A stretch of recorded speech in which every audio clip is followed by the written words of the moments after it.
Hello, welcome to part 2, mining our blockchain, and congratulations again for developing correctly with me part 1 to turn this previous general purpose blockchain into a cryptocurrency.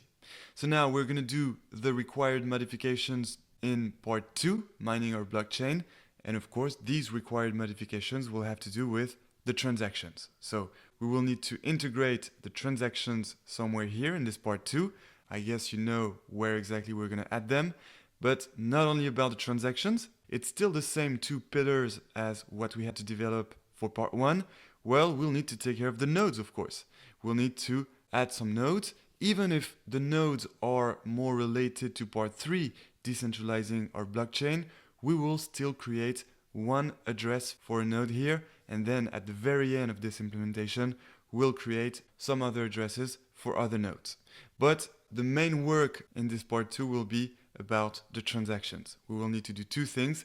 First, we will have to integrate the transactions, of course, in this response here, because we now have a new key when a block is mined, which is of course the key for the transactions that contains all the transactions that were accumulated in our list of transactions just before they're added to the block.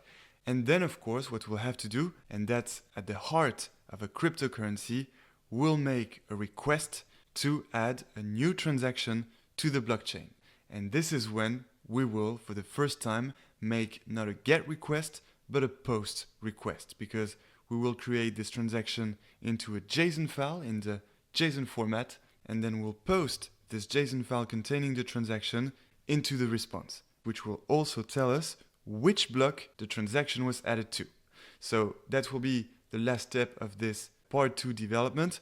We will do that actually in the next tutorial, but today we're going to take care of our first node's address, and then we'll turn this mine block method into the right one for us to be able to mine a block that this time will have to include some transactions.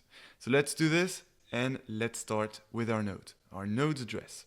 So just between creating a web app and creating a blockchain, we're going to add here first a comment saying what we do, and which is simply we are creating an address for the node on port. Well, you know, the port right here is 5000. So remember, we have a different port for each node, and since we're starting here with the port 5000, well, this node right here and the node we are integrating this whole blockchain on will be the node on port 5000. But then, no worries, we will create some other nodes, but that will have different ports. But here, let's start with port 5000. And so, how can we create this address for the node on port 5000? Well, first, we'll introduce a new variable, which will be node address, and that will contain the address of this node. So now the question is, and actually the questions are, first, why do we need to create such an address? And second, how are we going to create that address? So first, the answer to the first question, why do we need to create that address? Well, that's because whenever a miner mines a new block, well, he actually gets some cryptos. That's exactly what happens for Bitcoins, for example. Whenever a Bitcoin miner mines a new block, he or she gets some Bitcoins. And therefore, there is a transaction from the node on which the miner is to this miner getting the Bitcoins. And that is why it is fundamental to get an address for this node. It's because whenever we mine a new block here, for not the Bitcoin but the hat coin, well, there is going to be a transaction from this node address to yourself. All right? So that's a first type of transactions. And then, of course, we'll have the general transactions from, for example, Adelin to Kirill. And that's exactly what we'll do, by the way, in the demo. I'll be sending some altcoins to Kirill. But the first type of transactions is not to forget. Whenever a miner mines a new block, he gets some altcoins, and therefore there is a transaction from the node to the miner. All right, and then of course the second reason why we have to create this node address is that, remember in this add node method, well, this method takes the address of the node as argument. And then, you know, we parse the URL and we take the netlock, which is this part of the URL exactly, And then using the request, we can catch the right node using that address, that netlock, to get the proper response. So that's another reason, but the first reason, more based on the theory, is also fundamental. All right, so let's create that address. And that leads us to the second question. How exactly are we going to create that address? Well, remember, we imported the UUID4 function from the UUID library. And this is exactly how we'll create that address. This UUID4 function will generate a random address, a unique address, and this address will be the address of our node. So for you to visualize this more clearly, you know what this UUID4 function will return exactly? Well, let me walk you through Google. Here is Google, and we'll do a quick search on this UUID4 function. So here, I'm going to type UUID4. Well, we can add some parentheses. Yeah, Python, however you want. And perfect. The first link is the Python documentation. That's exactly what we want. Here you have a lot of explanations on what is UUID, you know, the library, and then the function. I think we have some explanation specifically on the function. Here it is. UUID4, generate a random UUID, and a UUID is this kind of format, you know, a unique address for anything, and in our particular situation, a node. All right, so this is what we'll get, but you'll see that we will want to remove the dashes for our node addresses, so we will delete them, and the trick to delete them, you'll see, will be to replace them by nothing, and to do that, we'll use the replace function right after we create this address. But anyway, let's do this right now. It's going to be quite easy. So let's go back to Python and let's scroll down, and here it is, node address. And to create our node address, well, we'll first take the str string function, because we'll need to make that address a string. So that's the first step. Then that's when we'll need our UUID4 function, which, as we just saw in the doc, will generate a random but unique address for our node. But then, as I said at the end, we want to remove all the dashes, and the trick to do that is to replace them. You know, we want to replace the dashes that we have to put in quotes by nothing, which will basically remove them. All right, and that creates our node address, our first node address. Congratulations. This will be the address of the node on port 5000. All right, and now let's move on to the next step.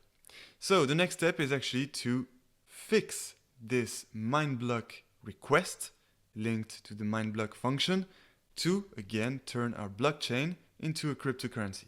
And you know, of course, what we have to do. We need to include the transactions. And so now I'd like you to pause the video and try to do the exercise of implementing the required modifications to be able to mine some blocks that receive transactions now. And now I'm going to provide the solution. So we have actually two modifications to make. I'll start with the easiest one.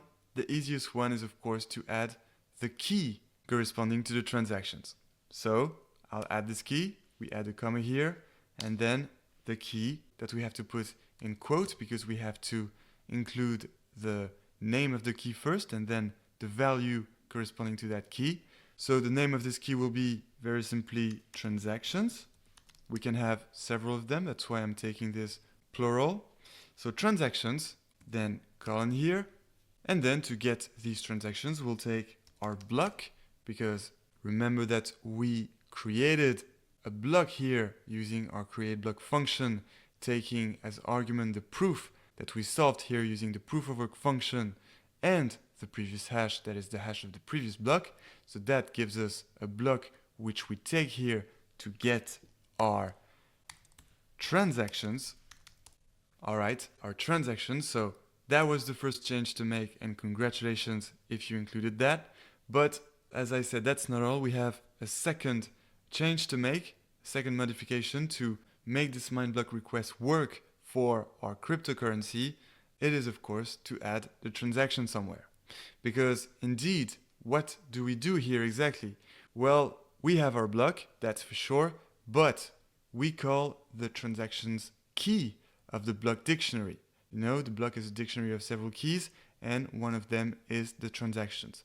However, this transactions key here is so far nowhere. You know, it's not taken anywhere here, and that's of course because our previous implementation of the general blockchain didn't consider the transactions. But we actually need to get these transactions, and that's exactly the second change we have to make here in this mine block request. So where are we going to add them? Well, I suggest that we respect the order given here. And so let's add our transactions right after the previous hash.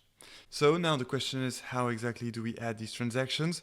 Well, good news. We made a function that does exactly what we want. That is the add transaction method. That takes as argument the sender, the receiver, and the amount of add coins the sender sends to the receiver. All right, so let's just use this function and we'll get exactly what we want. And so to use this function, we'll first need to take self, which since now we're outside of the class is our object, that is blockchain. Remember, that's exactly what we created here. Blockchain is an object of our blockchain class. So blockchain, and since add transaction is a method of our blockchain class, well, to use this add transaction method on our blockchain object, we simply need to add here dot add transaction. All right, perfect. Add transaction. And so now one final difficulty to pass, it's to know exactly what is the sender, the receiver, and the amount. So the answer to that question is exactly related to what I explained at the beginning of this tutorial, which is that when you mine a block, when a miner mines a block, he gets some add coins. We're going to give a gift to the miner whenever the miner mines a new block, and this gift will be some add coins. So the sender will be, well, the node address, which we created at the beginning of this tutorial, right here. So that's our sender. And then the receiver will be the miner. And we could say, for example, that the miner is yourself. So since this is Adelin speaking here, I am the receiver, and therefore I am going to get the add coin. So the receiver is Adelin. And how many add coins am I going to offer myself? Well, let's be generous to myself, and I'm going to give myself 1 million add coins. No, maybe that's too much. Maybe just 10 add coins or even 1 add coin, because the proof of work is quite easy.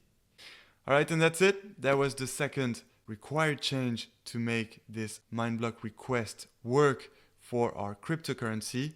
Now we're good. And so we have actually one final step in this part 2 to make our blockchain hold a cryptocurrency, and that is of course to make this new request, which we'll call simply add transaction, and that will add of course the existing transactions that we post in Postman through a post request in a JSON file in our blockchain. So we'll take care of that in the next tutorial, and until then, enjoy blockchains.